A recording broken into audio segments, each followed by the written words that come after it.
ఒక 2 years back అయితే నేను మా ఫ్రెండ్ కలిసి నెల్లూరుకి వెళ్తా ఉన్నాం. అప్పుడు బస్సులో ఆడైతే ఒక మాట చెప్పిండు నాకు. ఏంటంటే సక్సెస్ అంటే ఎలా ఉండాలి తెలుసా? నీకేమన్నా అయ్యి నువ్వు హాస్పిటల్లో బెడ్ మీద ఉన్నప్పుడు మీ పేరెంట్స్ వెళ్ళి వేరే వాళ్ళ దగ్గరికి వెళ్ళి అప్పడకూడదు.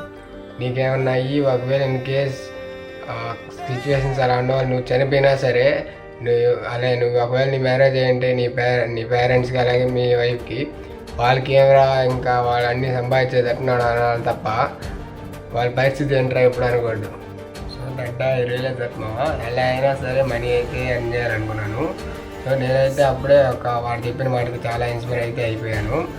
అప్పుడు ఒక గోల్ అయితే సెట్ చేసుకున్నాను నేను. ఆ గోల్ ఏంటంటే మనకి ఇంకొక 4 ఇయర్స్లో అయితే నా డ్రీమ్ ఫుల్ఫిల్ అయిపోద్ది.